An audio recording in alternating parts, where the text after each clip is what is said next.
اعوذ باللہ من الشیطان الرجیم بسم اللہ الرحمن الرحیم نحمدہ ونصلی علی رسولہ الکریم۔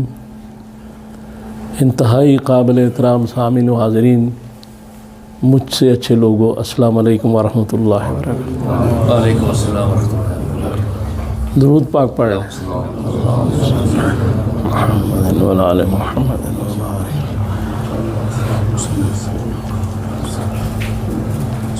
بسم اللہ الرحمن الرحیم۔ یہ ایک ایسا کلمہ ہے کہ اس میں اللہ تبارک تعالیٰ نے اپنی دو ایسی صفات شامل کی ہیں جو دونوں مبالغے کے صیغے ہیں، رحمان اور رحیم، اور رحم رحم۔ اور پھر کہا گیا کہ یہ جو ہر کام شروع کرنے سے پہلے جو حلال کام، طیب کام، اچھے کام، اس کو پڑھ لیا کریں۔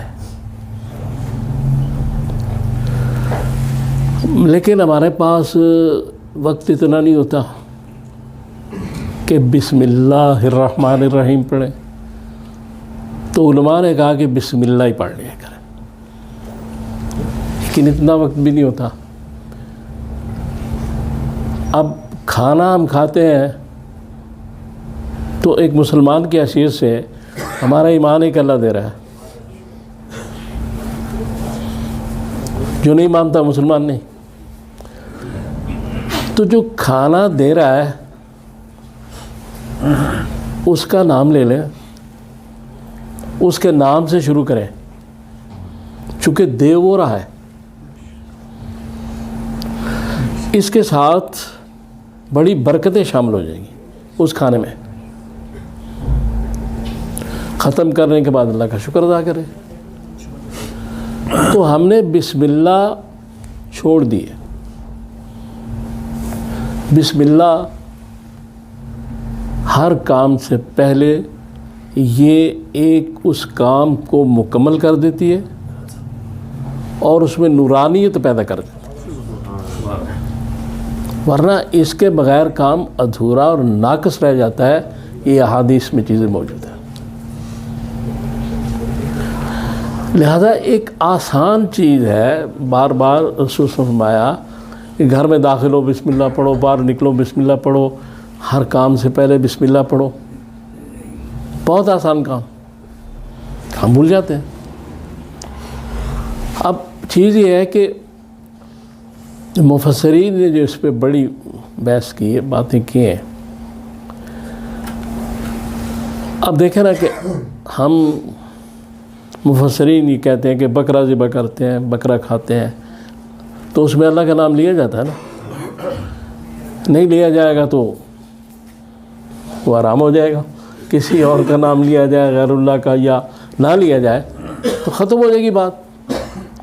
لیکن اس میں یہ بات ہے کہ ہم ذبح کرتے ہوئے کہتے ہیں بسم اللہ ہے تو اللہ اکبر، رحمان رحیم اس میں نہیں آتا۔ اس لیے کہ آپ کو حکم دیا گیا ہے اللہ نے کہ یہ حلال جانور ہے، اس کی جان تم لے لو، کھا لو، اس کو کھا لو، تمہاری غذا کے لیے، تمہاری طاقت کے لیے، تمہاری لذت کے لیے۔ چونکہ قرآن پاک میں کہا گیا کہ ہر شے جو انسان کے لیے بنائی گئی۔ سورہ زاریات کے آیت نمبر 20-21 پڑھ لیں۔ تو جب یہ چیز ہے تو بکرا بھی ہے، اس کی بھی جان ہوتی ہے، گائے کی بھی جان ہوتی ہے، مرغی کی بھی جان ہوتی ہے، سب۔ تو جان کو جب تکلیف پہنچتی ہے تو درد ہوتا ہے، سب کچھ ہوتا ہے۔ لیکن اللہ نے انسان کو کہا کہ تمہارے لیے۔ اب کس نے حکم دیا کہ اس کو کھاؤ تمہارے لیے؟ اللہ نے۔ تو پھر وہ جب سامنے چیز آتی ہے تو اس کا نام تو لینا چاہیے اللہ کا، جو خالق ہے۔ اور خالق ہی جانتا ہے کہ کس مخلوق کو کیا کام کرنا ہے۔ اس بات پہ غور کیجیے گا، خالق ہی جانتا ہے کہ اس مخلوق کو کیا کام کرنا ہے۔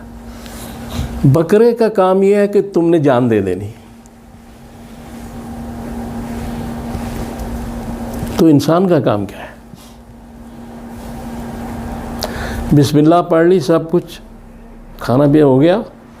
انسان بھی ایک خاص مقصد کے لیے پیدا کیا.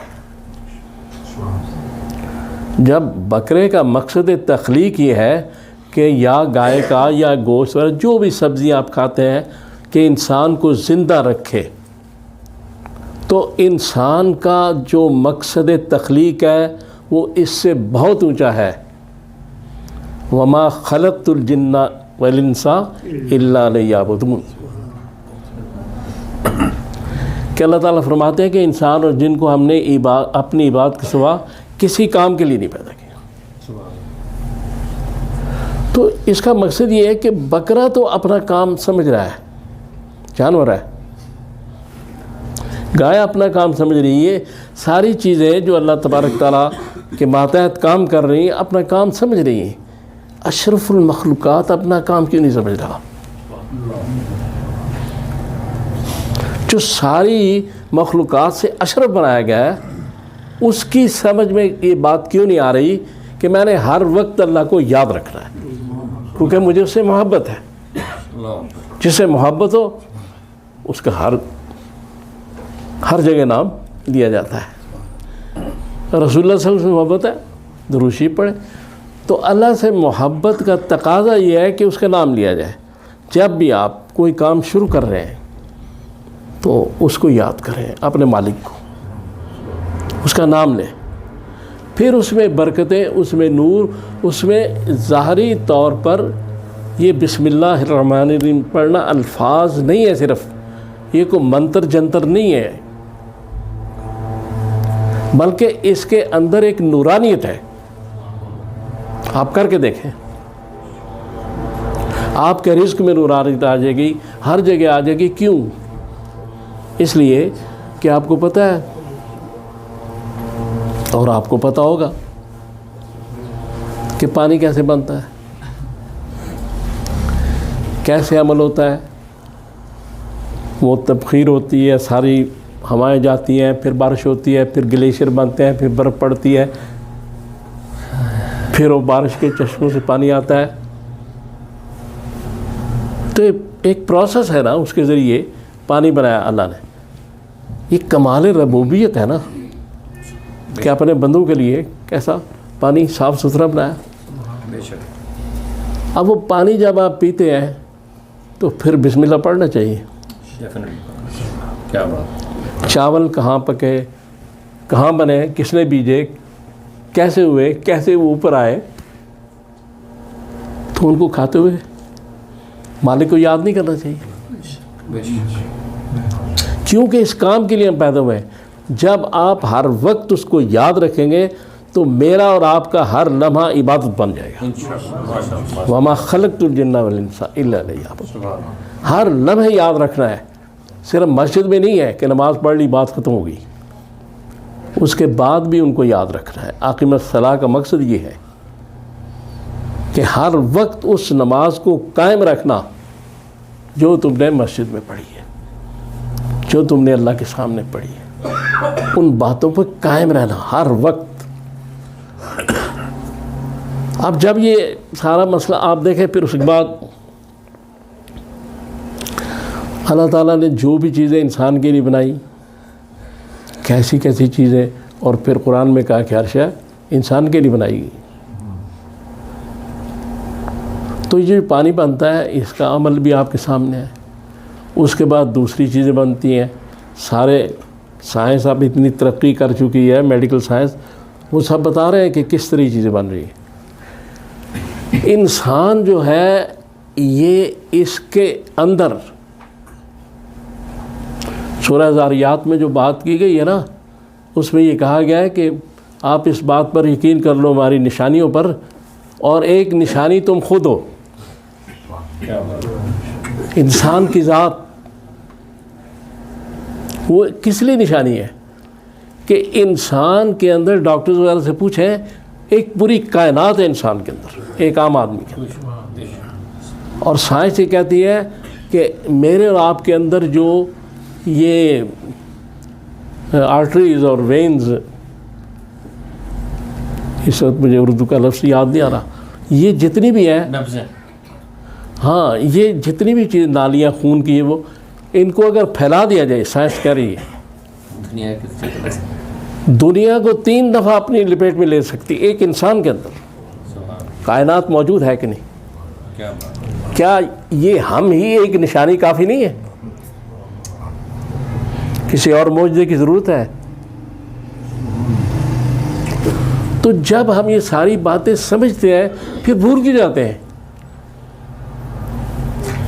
بسم اللہ پڑھے, کھانا کھا کے الحمدللہ کہہ دیں. پیشاب کرنے کے لیے جانا ہے تو وہ دعا پڑھ لیں, اعوذ باللہ من الشیطان الرجیم, یا اللہم انی خبث والخبائث, جو بھی کتنی دعائیں ہیں. یہ جو باتیں ہیں صرف میں اس لیے کر رہا ہوں کہ ہم مسلمان ہیں, صرف اس لیے. اور یہ باتیں میں اس لیے کر رہا ہوں کہ فائدہ ہو. اور یاد رکھیے جتنا اللہ اور اس کے رسول کو یاد کیا جائے گا, جتنا اللہ اور اس کے رسول کے ساتھ تعلق رکھا جائے گا, یہ میری اور آپ کی ظاہری باطنی صحت کے لیے نورانیت ہے. اس سے بڑھ کے کوئی شے نہیں. وہ یہ تو کہہ ہی نہیں رہے کہ فلاں شے نہ کھاؤ, فلاں جو چیزیں حلال ہے کھاؤ. بھائی گوشت ہے, اب یہاں ہمارے خیبر پختونخوا کھا کے بھی لوگ بیٹھے, آپ ان کے ٹکے بھی بنا سکتے ہیں گوشت کے, بکرے کے, دال میں ڈال سکتے ہیں, گوشت بھنا ہوا کھا سکتے ہیں, جیسے مرضی آپ کی. یہ لذت آپ حاصل کر رہے ہیں, اللہ تعالیٰ آپ کو دے رہا ہے, تو پھر اس کا نام نہیں لینا. کون دے رہا ہے؟ یہ صرف ایک بات ذہن میں رکھنی چاہیے کہ جو بھی ہمیں کچھ دے رہا ہے وہ اللہ ہے. اولاد اللہ دے رہا ہے, شفا اللہ دے رہا ہے, رزق اللہ دے رہا ہے, اسباب اس نے رکھے ہوئے ہیں, لیکن دے وہی رہا ہے. جس وقت یہ بات ذہن میں بیٹھ جائے گی پھر اللہ کے ساتھ تعلق پیدا ہو جائے گا, اور جب تعلق پیدا ہو جائے گا زندگی بدل جائے گی. سارے معاملات ایک عجیب سمت کی طرف چلنا شروع ہو جائیں گے, اور پھر منزل بھی بخیر ہوگی.